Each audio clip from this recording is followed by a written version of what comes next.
या बातमीपत्राचे प्रमुख प्रायोजक प्लॅटिनम मॉल इंद्रधनु सोलापूर। सोलापुरातील सर्वात प्रतिष्ठित इंद्रधनु सोसायटीचा नवीन भव्य कमर्शियल प्रोजेक्ट आता रेल्वे स्टेशनच्या अगदी शेजारी शहराच्या मध्यवर्ती ठिकाणी।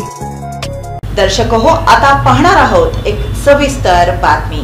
हिंदू राष्ट्रासाठी निरंतर कटिबद्ध असलेल्या दैनिक सनातन प्रभातचा 26वा वर्धापन दिन मोठ्या उत्साही वातावरणामध्ये साजरा करण्यात आला। सुशील रसिक सभागृहामध्ये हा सोहळा आयोजित करण्यात आला होता। यावेळी निवृत्त ब्रिगेडियर हेमंत महाजन, सनातन संस्थेच्या सद्गुरू स्वाती खाडे, हिंदू जनजागृती समितीचे राजन बुणगे, सनातन प्रभातचे प्रतिनिधी अजय केळकर, शैलेंद्र जोशी, सचिन गवई आदी मान्यवर तसंच सुमारे 400 जिज्ञासूंची उपस्थिती यावेळी होती।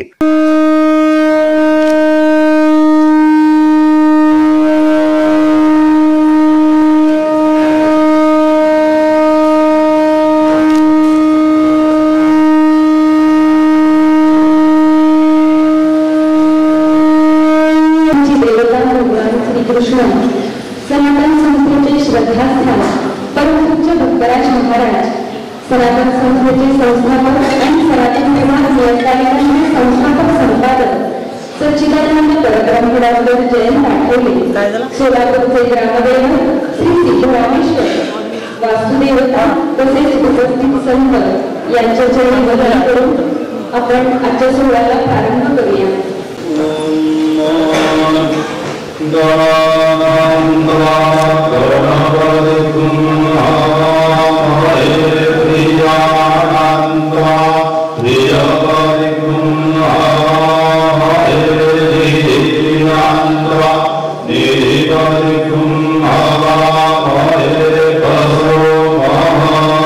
या सोहळ्याअंतर्गत सनातन प्रभातचे प्रतिनिधी अजय केळकर यांचा सत्कार दी news plus चॅनलचे director Umakant Chaunde यांच्या हस्ते करण्यात आला।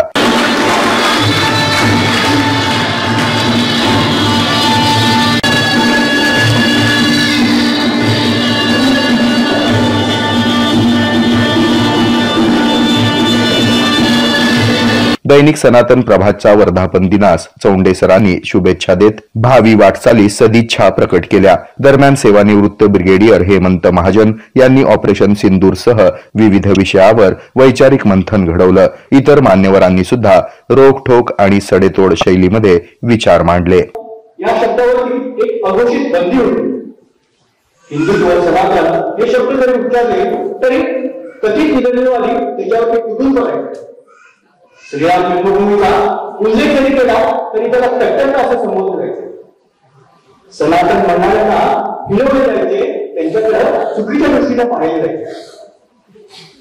गोधरा हत्याकांड झालं, त्या हत्याकांडामध्ये हिंदू मारले गेले, हिंदूंना जाळण्यात आलं, मात्र त्याचा दोष हिंदूंच्या मागे मारण्यात आला। मालेगावच्या खोट्या घटनेमध्ये हिंदूंची भव्य आतंकवादी अशी प्रतिमा निर्माण करण्यात आली। जेव्हा राम सेतूचा खटला चालू होता तेव्हा तर राम झालाच नाही, राम सेतू अस्तित्वात होता असं प्रतिज्ञापत्र सर्वोच्च न्यायालयात सादर करण्यात आलं। शाळेतील पाठ्यपुस्तकं असतील, वृत्तवाहिन्यांमध्ये चर्चासत्र असेल, सर्वत्र हिंदू विरोधी वातावरण होतं। रंगपंचमी आली, हा हिंदूंचा सण म्हणजे पाणी अपव्यय करतात, दिवाळी आली की प्रदूषण होतं, होळीला तुम्ही होळी कशासाठी दान करता, गरिबांना दान द्या अशा रीतीने सांगितलं जायचं। म्हणजे एकूणच 90-95च्या दशकामध्ये संपूर्ण हिंदू विरोधी वातावरण होतं। आणि त्याच वेळेला अन्य धर्मीयांचे जे सण आहेत त्याच्यावर परत सोयीस्कर मौन बाळगलं जायचं, त्याच्याविषयी कोणी काही बोलत नव्हतं। अशा पातळीवेळी ज्यावेळेला हिंदू धर्मावरती आघात होत होते त्यावेळेला सच्चिदानंद परब्रह्म डॉक्टर जयंत आठवले यांनी सनातन धर्मात याच नावाला एक नियतकालिक सुरू केले। हिंदू राष्ट्रासाठी कटिबद्ध सनातन प्रभात, यावरून आपल्या लक्षात येईल की सनातन प्रभात हिंदू राष्ट्रासाठी सदैव कटिबद्ध आहे। काल महात्म्यानुसार हिंदू राष्ट्राची स्थापना होण्याची वेळ आता जवळ आली आहे। हिंदू राष्ट्राच्या स्थापनेसाठी समाजामध्ये शास्त्र तेजाचे जागरण करणे हे काळानुसार आवश्यक कार्य आहे। सनातन प्रभात गेली 26 वर्षे हे वैचारिक कार्य वर्षातील 365 दिवस अखंडपणे करत आहे।